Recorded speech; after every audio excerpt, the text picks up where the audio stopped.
Hello, teachers, and welcome back to another exciting school year. I hope you had a safe and enjoyable and much deserved break. For those who don't know me, I am Dr. Latanya Slater. I serve as instructional coach at Rankin Elementary, and I also provide ELA curriculum support for grades 3-5. Today, I'm just going to be walking through the curriculum folders that are housed in our district Google Drive.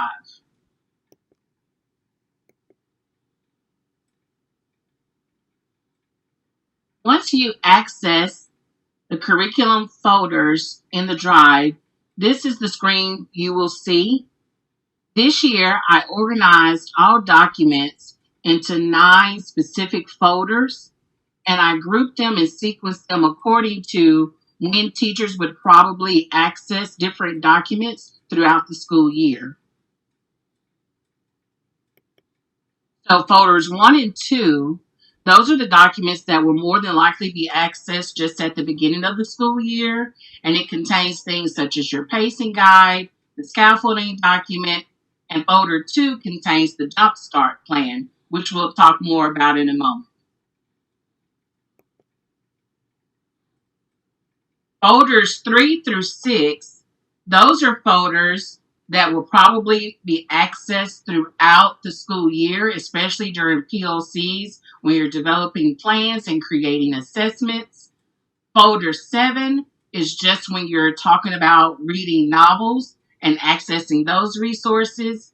And then folders 8 and 9, you can view those as a reference point. So if there's any frequently asked questions, or if you're working with new teachers who are new to ELA or new to education, or just teachers needing refreshers, there are documents there. Folder 9 houses all of the previous curriculum documents from the last 2 or 3 years. So if you're accustomed to looking for specific resources that may not be visible this school year, you can always go to folder 9 to get that material. A starting place once you get into the curriculum documents is to start with folder 8, and there's a link, and once you click that link, it takes you directly to the folders if you're going through this presentation. Once you get inside that folder, you'll find the frequently asked questions. This is a place when teachers across the district are asking questions. This is a way to communicate across the district whenever questions are posed and there are responses given. You also have instructional routines, and this is the ideas or the opportunities to look for teachers who may have questions or want to think about how they would schedule their literacy block. There are 2 options, a 90-minute option and a 120 minutes. And highlighted in green are your virtual options according to the CDC guidelines. But again, this is just ideas for how you can sequence out or schedule out your literacy block. And we pattern this after MDE's suggested literacy block as well. Another file that's found in this folder is the steps for lesson plan development. And basically, this is where, so we have all these curriculum documents, and we want to make sure that there's an intentional use as you're going through developing lesson plans and creating assessments. So you'll see the different steps that lead you to writing a lesson plan, and then in red, the specific document that can help you access what you're needing while you're planning during PLC. The next folder is folder 1, the essential documents. Now, once you get into the essential documents, this is where you can find your power standards, pacing guide. MDE has also published the vertical progression document that shows how the standards have evolved throughout the grade levels. But I want to take a look at the pacing guide.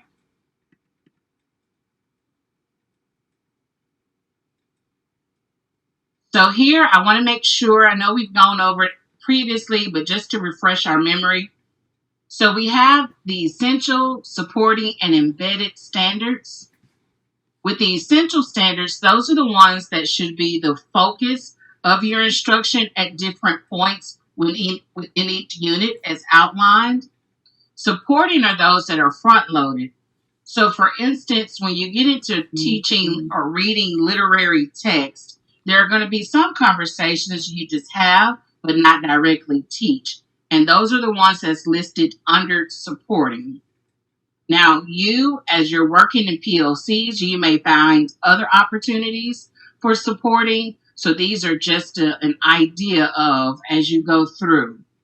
Embedded standards are the standards that are through every piece of text, no matter whether it's literary or informational. They're part of every unit of instruction. So rather than listing them each time, I just labeled them as embedded. And that's also an opportunity for you to assess as well throughout each CFA and or unit test. If you'll notice in the top left corner, the note, when you're thinking about and planning, think about the logical sequence, how the standards build upon each other. For instance, in Unit 1, you want to be able to talk about characters and how they're responding to events in order to talk about summarizing before students can even think about theme. So again, as your PLC, just make note of the order in teaching the standards. In the top right-hand corner, there's a link to question stems. You may find these helpful, especially when you're addressing your supporting standards, just to give you sentence starters or question stems to have as part of your conversation. Another document in this folder is the resource guide.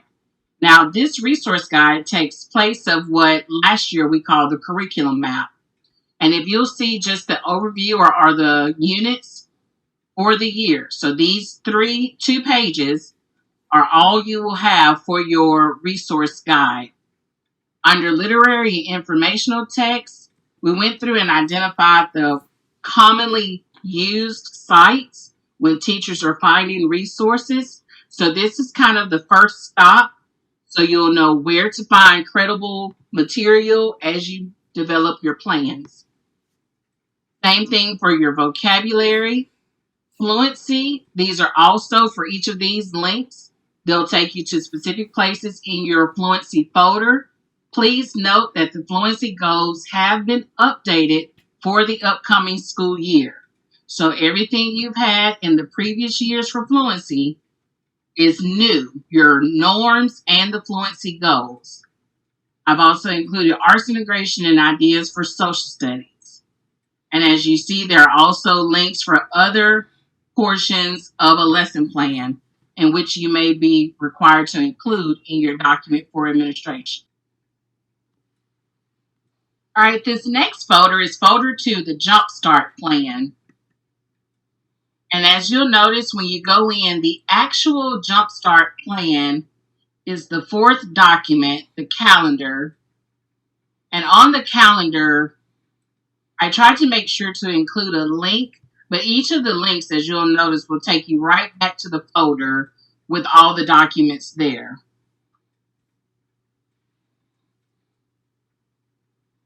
So basically, it's laid out for data collection for the first 2 weeks. When you're looking for the screeners for these 3 days in green, this is how it is titled in Edge Elastic, but you'll also have a PDF version in the folder. So it's up to teachers how you want to administer this screener with your students. Also here, the next 2 weeks this is the opportunity to lay the groundwork, the foundation for what you intend for your literacy blocks to consist of in terms of the habits of good reading or your reading strategies, starting out with reading or writing instruction at the sentence level, and giving specific time for grammar instruction. And then on the 20th day to reassess if you've been working with fluency and or phonics, to reassess and kind of give you a culminating piece of data for students moving forward. You have various links here for resources to access for the last 2 weeks, as well as the resources for the first 2 weeks. And then at the bottom, just a snippet of the thinking behind each of the segments of time. One thing I know that has been already requested as a discussion is the grammar family. This document is also in the folder. And so basically the grammar family is a narrative about a royal family. It begins with the king, who is the noun, and he's the most important member of the family. He names or labels everything. And I just listed person, place, thing, idea, or emotion. But the one who's actually doing all the work is Queen Verb. She's always doing or being something. So that's where you can kind of let students know when you're talking about verbs that normally it's the action or the linking that's taking place. So the king and queen had 3 children. Their son, Prince Pronoun, he comes in and stands in the place of the father, King Noun. So instead of someone having to keep saying the king, the king, the king, the pronoun can step in and provide an opportunity to say he or any appropriate pronoun that makes sense depending on the noun that's being referenced.